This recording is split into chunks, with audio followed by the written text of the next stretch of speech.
Right now we are going to the method that I personally prefer, which is adjustment layers Dutch and burn, or better known as a curve adjustment layer Dutch and burn.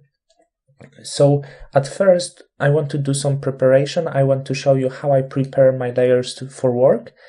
Once again, I'm going to give this as an action, so it will be simplified for you and it will be much easier, but it's very important to understand the process, how we're going to make it. So we just have to start creating an adjustment layers.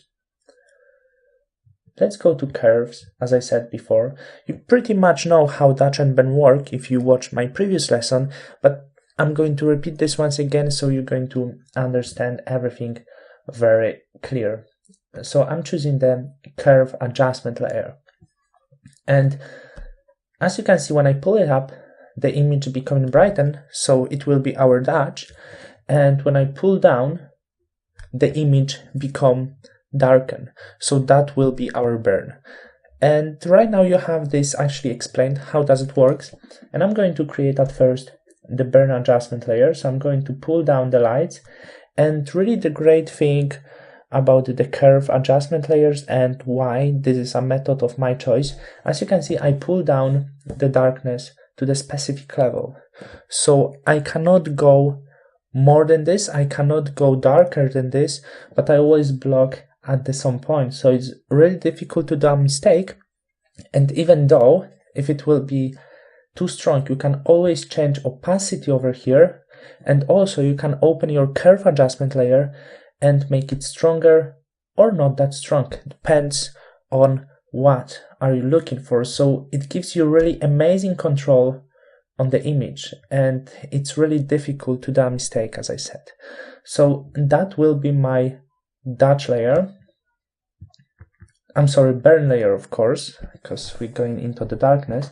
I'm going to call this burn. And right now this layer is visible, but of course I want to make this invisible, because I'm going to paint on this layer a bit later. So I inverted this, that's my burn layer, and when I'm going to choose the brush with the white color, what is happening when I paint on this, as you can see, the image becoming dark. And of course that's not the effect I want to show you, but just that's how it works. So that's our burn layer. Right now I'm going to open another curve adjustment layer, and now it will be opposite, it will be Dutch layer. So I'm going to pull the curve adjustment layers a bit up, something like this. And once again, we can change this anytime if it will be too much or not enough. So it's actually very simple. As you can see, the point about this image, it doesn't have to be so strong. Maybe I can pull this a bit lower, because it depends on the nature of our image. If the image has more color, if the image is more, I would say, crunchy, grunge, if you have more micro transitions, you can pull your curve a bit higher or lower. And if it's not really if you don't have so many micro transitions, it doesn't have to be so strong. So that's the only thing that curve adjustment layers can give you. So that will be Dutch. And I'm going to invert this layer once again. And how does it work? Have a look. I'm painting with the white color to brighten up the image. Of course, that's not the effect I'm looking for. So again, so we have Dutch and burn layer. Let me put this to the group, Control-Command-G, and this will be local Dutch and burn. As a first, I always do local Dutch and burn. I'm going to call D and B. Okay. And the same we need for global Dutch and burn. We need two layers, burn layer and Dutch layer. I don't want to create this once again. I'm just going to press Ctrl or Command J to duplicate the group, and I'm just going to change the name of the group for global Dutch and burn, and of course not copy. And the last thing, which is optional, but I'm going to do this on that image, is the hair. I usually do, like, if you feel comfortable enough, you can do this all together. as a global Dutch and burn, but as an optional thing, you can always create another adjustment layers, or actually you can create as many adjustment layers as you actually need, and that's the great thing.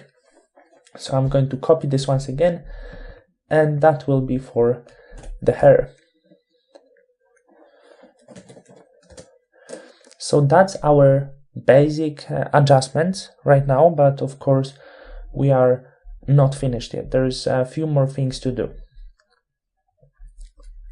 Of course, you can mix this technique, this method with 50% gray layer. It's nothing wrong about this, and you can try everything you want. But let's go into something more advanced.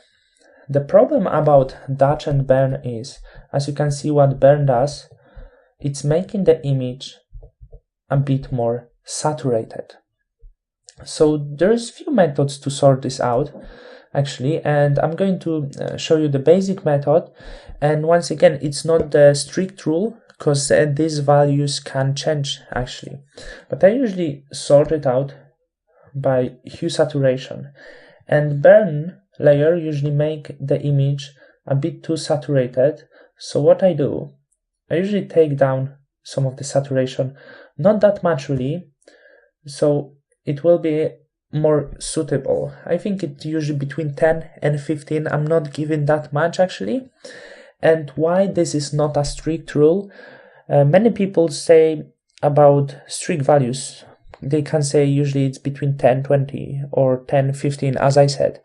But the very important thing is every image is different, and the values you're going to set depends on the image you have. So this image very simple. It's very simple. We have very soft colors, so these values are quite universal for it.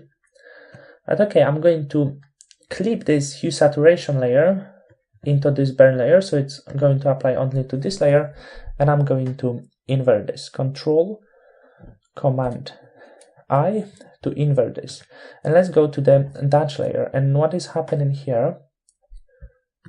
Of course not that. Have a look. It's losing some saturation. You can notice. So for Dutch layer, we're going to bring up some of the saturation. The value usually is a bit lower. I usually set between 5 or 10 to set this up, and sometimes it's even a bit too strong. So once again, as the previous case, it's not the value that we're going to keep. I'm just going to make them right now to make you see how does it work. So you can actually know what we're going to need for our Dutch and burn adjustment layers. But what I usually do, sometimes I turn them off during the retouching, and just at the end I'm trying to adjust the colors. And why? Because let's have a look. I'm going to turn this over here, and as you can see, this area got too saturated, right? And you can actually see what is happening when I apply this hue saturation.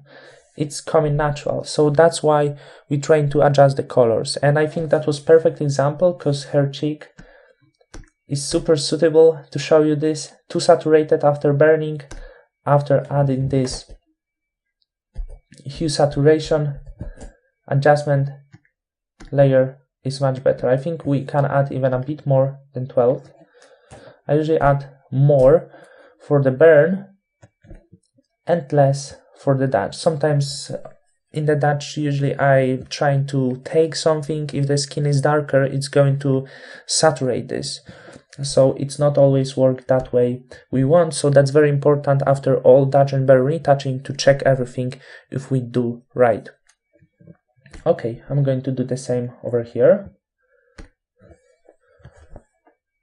So these are the values that are not strict, and we're going to change them, but we're going to set them up for now to make this comfortable later for us.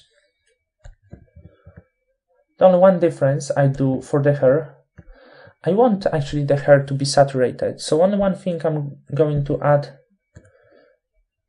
this hue saturation adjustment a bit more for the Dutch. So that's the only one difference, and that's how I prepare everything for Dutch and burn. Other thing is, at the end, I'm not only use hue saturation, but I often can use selective colors or different adjustment layers to sort out the colors. So we're going to take care of this for sure. And also, as a preparation for the retouch, I create this black and white layer on the top. So let me create a new layer above this hair Dutch and burn. Okay, I'm going to call this B and W.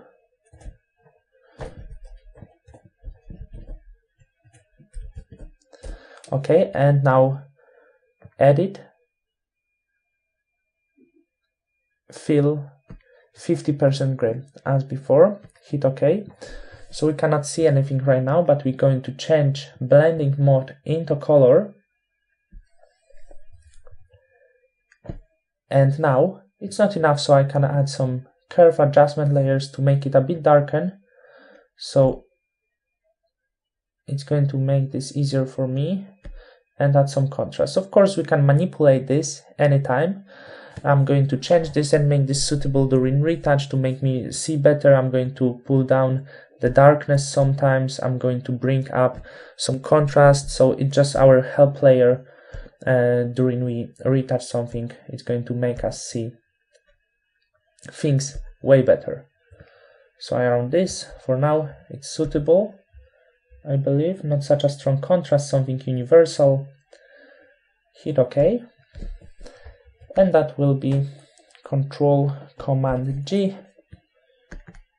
And I'm going to call this B and W help. Okay, and all of these layers I can close right now, and I'm going to put this into one group, which I'm going to call Dutch and burn. Control Command G, and going to call this group Dutch and burn. So that's how I prepare myself to the work for dodging and burning using curve adjustment layers.